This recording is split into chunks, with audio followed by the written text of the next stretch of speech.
ವೈಯಕ್ತಿಕವಾಗಿ ಗೋಕಾಕ್ ತಾಲೂಕಿನ ಎಲ್ಲ ಜನರು ಸೇರಿ ಇವತ್ತು ನಾವು ಪ್ರತಿಭಟನೆ ಈ ಪ್ರಥಮ ವಿರುದ್ಧ ಹಮ್ಮಿಕೊಂಡಿದ್ದೀವಿ.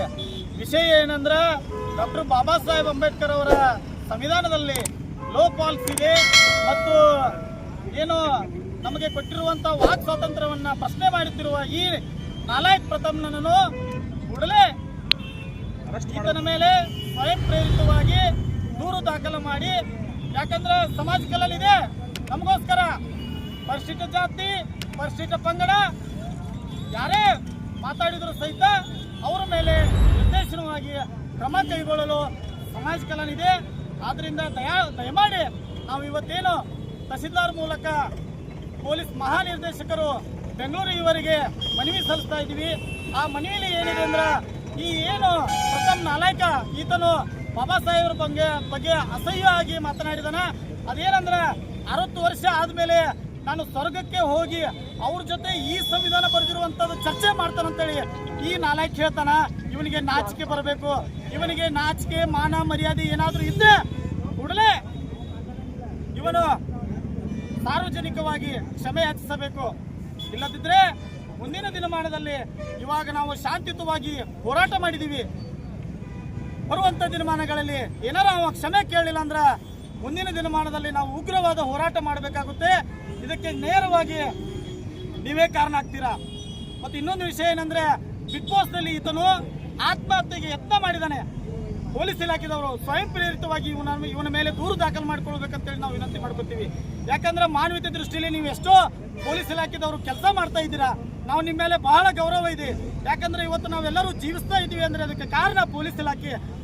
ಒಂದು ಏನಂದ್ರೆ ಒಂದು ಇನ್ಸಿಡೆಂಟ್ ಆಗಿದೆ, ಆತನ ಇನ್ನೊಬ್ಬರ ಜೊತೆ ಜಗಳ ಮಾಡಿರ್ತಾನ, ಕೇಸ್ ಆ್ಯಂಡ್ ಕೌಂಟರ್ ಕೇಸ್ ಆಗಿರ್ತೈತಿ. ಆ ಕೇಸ್ ಆದಾಗ ಆ ಕೇಸನ್ನು ಯಾಕೆ ತೊಗೊಂಡಿರಿ ಅಂತೇಳಿ ಪೊಲೀಸ್ ಇಲಾಖೆದವ್ರಿಗೆ ಪ್ರಶ್ನೆ ಮಾಡ್ತಾನ. ಅಲ್ಪ ನೋಡು, ನೀ ಪೊಲೀಸ್ ಕೇಸ್ ಮಾಡಿದೀಯ, ಅದನ್ನ ಎನ್ಕ್ವೈರಿ ಮಾಡೋರು, ಅದನ್ನು ಪರಿಶೀಲನೆ ಮಾಡೋರು ಅದರದ್ದೇ ಆದಂಥ ಪೊಲೀಸ್ ಇಲಾಖೆ ಇದೆ, ಅವರನ್ನ ನೀನು ಪ್ರಶ್ನೆ ಮಾಡಬೇಡ. ಇವತ್ತು ನಾವೆಲ್ಲರೂ ಸೇರಿ ಈತನ ಹೇಳಿಕೆಯನ್ನು ಬಹಳ ಕಡಾಖಂಡಿತವಾಗಿ ಖಂಡನೆ ಮಾಡ್ತೀವಿ.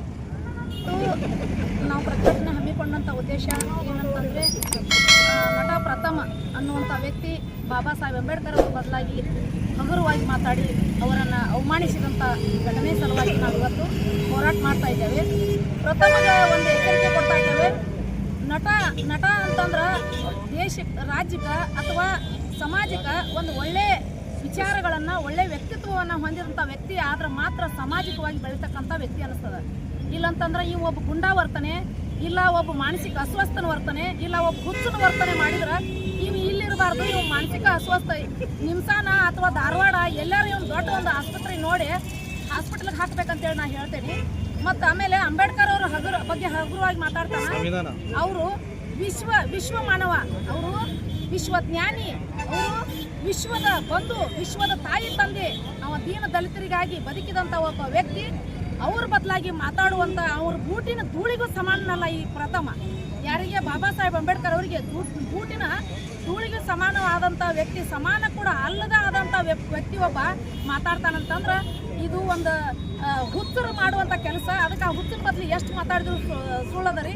ಈಗ ಮತ್ತೆ ಇವು ಸಾಮಾಜಿಕವಾಗಿ ಮತ್ತೆ ಯಾರ್ಯಾರ್ದೋ ಬದಲಿ ದೈವಮಾನವ್ರ ಬದಲಿ ಅಥವಾ ಏನೋ ಒಬ್ಬ ಸಾಮಾಜಿಕ ವ್ಯಕ್ತಿಗಳ ಬದಲಿ ಮಾತಾಡೋದು ಅಂತ ಹುಚ್ಚನ ಇವರು ದಯಮಾಡಿ ಪೊಲೀಸ್ ಡಿಪಾರ್ಟ್ಮೆಂಟ್ ಇವನ ಮೇಲೆ ತಾವ ಸುಮೋಟವನ್ನು ದಾಖಲು ಮಾಡ್ಕೊಂಡು ಇವನ ಮೇಲೆ FIR ಮಾಡಿ ಇವನು ಅರೆಸ್ಟ್ ಮಾಡಬೇಕು. ಮತ್ತು ಇವು ಸಾಮಾಜಿಕವಾಗಿ ಮತ್ತು ಆಮೇಲೆ ಪಬ್ಲಿಕ್ವಾಗಿ ಇವು ನಮ್ಮ ಎಲ್ಲ ಸಮಾಜದ ಬಂಧುಗಳನ್ನು ಕ್ಷಮೆ ಕೇಳಬೇಕು, ಅಂಬೇಡ್ಕರ್ ಅನುಯಾಯಿಗಳನ್ನ ನಾನು ಕೇಳ್ಕೊಳ್ತೇನೆ. ಮಂಜುಳಾ ರಾಮಗಾನಟ್ಟಿ ಅಂತ, ದಲಿತ ಸಂಘರ್ಷ ಸಮಿತಿ ಅಧ್ಯಕ್ಷ.